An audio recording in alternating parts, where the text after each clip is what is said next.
नमस्कार, आप देख रहे हैं ब्रेकिंग बिहार। देखिए, अभी हम मौजूद हैं एक पोलो रोड, जहां पर तेजस्वी यादव का आवास है और तेजस्वी यादव ने आज अपने आवास पर समीक्षात्मक बैठक बुलाई है। आरजेडी के तमाम वो नेता जो विधानसभा चुनाव लड़े हैं, चाहे हारे हों या जीते हों, उन सभी लोगों का बारी बारी से आना जाने का क्रम शुरू हो गया है। देखिए, लगातार जिन प्रत्याशियों से हम लोगों की सवाल जवाब कर रहे हैं और हम लोगों ने पूछा कि आखिर इस करारी हार का कारण क्या कुछ रहा, इस पर कई नेताओं का स्पष्ट तौर से ये जवाब है कि हम लोग सिर्फ और सिर्फ भाजपा एनडीए से नहीं लड़ रहे थे, भारत सरकार से हम चुनाव लड़ रहे थे और निर्वाचन आयोग भी उनका साथी बनकर चुनाव लड़ रहा था। इन तमाम मुद्दों पर जब पत्रकार साथियों ने ब्रह्मपुर के विधायक शंभूनाथ यादव से पूछा कि अगर चुनाव आयोग ही एक तरफा चुनाव लड़ रहा था तो आपकी जीत कैसे हुई, इन तमाम मुद्दों पर देखिए क्या कुछ कह रहे हैं आरजेडी के नेतागण। हार के बाद समीक्षा बैठक बुलाई गई है, क्या कहेंगे? क्या कहेंगे? बुरी हार का सामना करना पड़ा है, बुरी हार का सामना करना पड़ा है। क्या बात है, हैट्रिक लगा है ब्रह्मपुर विधानसभा से, हैट्रिक लगा, इस पर क्या कहेंगे? क्वेश्चन का भी आप लोग का मैंने क्या बोल रहा है? तो बुरी हार हुई है, राजद की बुरी हार हुई है। हाँ रोहित, तो दल थोड़े ना चुनाव लड़ रहा था भाई, ये तो चुनाव आयोग चुनाव लड़ रहा तो था। हैट्रिक लगाया है ब्रह्मपुर विधानसभा से, क्या कहेंगे? हैट्रिक लगाया है ब्रह्मपुर विधानसभा। नहीं मानेंगे, ये नहीं बताएंगे आरजेडी वाले। ये नहीं, अपनी कमी भी बताएंगे, लेकिन ये तो चुनाव भाई चुनाव आयोग लड़ रहा था। फिर आप कैसे जीत गए? तीसरी बार चुनाव आयोग कह रहे हैं कि लड़ रहा था, आप कैसे जीत गए? चुनाव आयोग लड़ रहा था तो आप कैसे हार गए विधायक जी? बता देंगे आप। आराम में हार की वजह क्या लग रही है? अरे हम लोग एक से लड़े था ना, हम लोग लड़ रहे थे भाजपा से, भारत सरकार से, हम लोग लड़ रहे थे चुनाव आयोग से, हम लोग लड़ रहे थे अडानी से, हम लोग लड़ रहे थे जो स्थानीय लोग हैं उससे। तो सबसे हमारी लड़ाई एक साथ ही, और अकेला एक तेजस्वी लड़ रहे थे। तो उस संघर्ष से हम लोग निकल के आए हैं। ये तो चोरी का है। राहुल की रणनीति की वजह से ये हुई है। महाशंकर भट्टाचार्य महागठबंधन में सामंजस्य नहीं बन पाया था। सब सामंजस्य ठीक था, ऐसा नहीं कि नहीं। पूर्वाग्रह क्या लग रहा है? रोहिणी आचार्य के बयान पर क्या कहेंगे?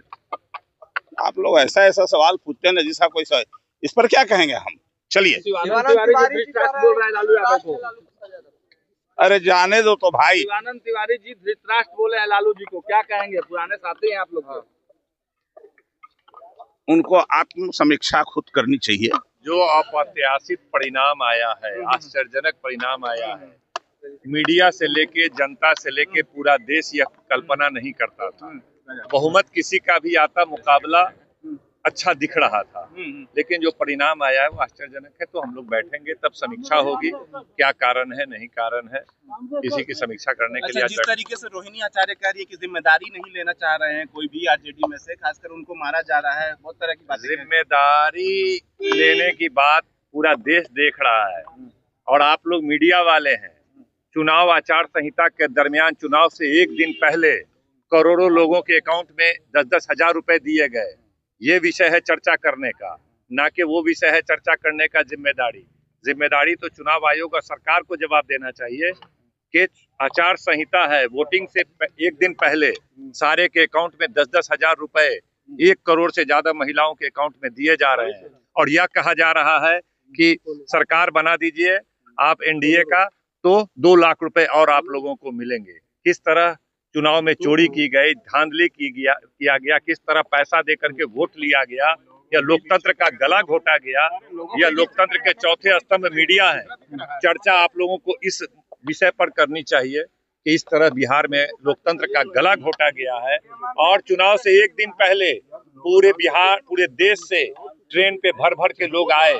आखिर उसका भाड़ा किसने दिया, उसको पैसा किसने दिया, उसको छुट्टी किसने दिया, उसको खर्चा किसने दिया। और लोग चुनाव से एक दिन, छठ में जो आए वो अलग आए, छठ में जो आए वो पर्व करने आए, लेकिन चुनाव से एक दिन पहले आप सारे स्टेशनों का फुटेज निकालिए, 20-20 हजार लोग स्टेशन पर नजर आए। आखिर उनको किसने भेजा, खर्चा टिकट किसने कटाया, पैसा किसने दिया, और वो आकर वोट किसको दिए। इस तरह लोकतंत्र का गला घोटा गया बिहार में, जो पूरे देश में चिंता का विषय बना हुआ है, पूरे देश में चर्चा का विषय बना हुआ है। लोकतंत्र के चौथे स्तंभ हैं आप लोग, इन मुद्दों पर भी व्याख्या करनी चाहिए और विमर्श करना चाहिए। इसी विषयों पर आज हमारी बैठक है कांग्रेस की गलत रणनीति के कारण आप लोग बिहार हुई, आप लोगों की गलत रणनीति हुई है? नहीं, रणनीति पर चर्चा होगी, लेकिन सारी बातें जो सामने आपके सामने है वह दुर्भाग्य, वह चर्चा का विषय नहीं बन रहा है। इलेक्शन से पहले पैसा कैसे एक दिन पहले आप दे सकते हैं 10-10 हजार रुपए सबके अकाउंट में? आचार संहिता का खुलेआम उल्लंघन हुआ है ना, सबको दिया गया है, आपको पता है कि दिया गया है, यह हम नहीं बोल रहे हैं, सबको पता है। आनंद तिवारी जी लालू जी को धृतराष्ट्र बता रहे हैं, कैसे देखते हैं? अरे भैया, अब रिटायर कर गए हैं, अब उनके मुंह में जो आए बोले। वक्त की नजाकत को देखते हुए जब परेशानी में लोग पड़ते हैं तो होता नहीं है कि लोग कहता है ना, जब हाथी कीचड़ में फंसता है तो क्या स्थिति होती है। तो ये दुखद है, वो लोग सम्मानित नेता रहे हैं। इस वक्त में इस तरह की बातें करना मुझे नहीं लगता है कि उचित है। परिवार में आपने कहा कि हाथी जब कीचड़ में फंसता है तो क्या हालत होती है, लग रहा है लालू जी फंस गए हैं कीचड़ों में, जिसकी वजह से हालत। तो लोग जिस तरह से केंद्र की सरकार, नीतीश सरकार, चुनाव आयोग ने मिल करके लालू जी को क्या, लोकतंत्र को कीचड़ में फंसा दिया है। लालू जी का क्या है और तेजस्वी जी का क्या है? लोकतंत्र बचेगा तभी तो हम पूरे देशवासी बचेंगे। पूरे लोकतंत्र को कीचड़ में फंसा दिया है, छटपटा रहा है लोकतंत्र। उसको बचा, लालू यादव को जिंदा लाश बता रहे हैं कि रणनीति क्या होगी बेटी के ऊपर इतना बड़ा जो है कि चप्पल से। देखिए, ये चर्चा का विषय नहीं है। परिवार में हमारे बीवी बच्चे में कोई विषय बात है तो ये चर्चा का विषय नहीं है। लोकतंत्र का गला घोट दिया गया, पूरे देश में चर्चा का विषय बना हुआ है। यह बिहार के मीडिया में भी चर्चा का विषय होना चाहिए। ये आज बैठक होगी, आज हम लोग उस पर रणनीति तय करेंगे कि बिहार में लोकतंत्र का गला घोटा गया है और इस पर हम लोग कुछ रणनीति बनाएंगे। हमारे नेता का क्या मार्गदर्शन है, हमारे सीनियर नेताओं का क्या मार्गदर्शन है, सभी से फीडबैक लिया जाएगा, आगे की रणनीति का खुलासा किया जाएगा। लिया जा सकता है ये चीज हम लोगों को नहीं पता है। ये सब बातें तो आज बैठेंगे उसके बाद ही बता पाएंगे। तो जैसा कि आपने सुना, आरजेडी के तमाम नेतागण इन तमाम मुद्दों पर बोलने से बचते रहे। इसके साथ ही जब सभी मुद्दों के साथ जब रोहिणी आचार्य की बात पर सवाल हुआ, इन तमाम मुद्दों पर भी विधायक बोलने से बचते रहे और उन्होंने कहा कि देखिए, अभी हम बैठक के अंदर जा रहे हैं और अंदर जो बातें होंगी उन बातों के बाद हम आप लोगों के साथ खुलकर तमाम बातों को सामने रखने का प्रयास करेंगे। खबरों में फिलहाल इतना ही, तब तक के लिए दे इजाजत, नमस्कार।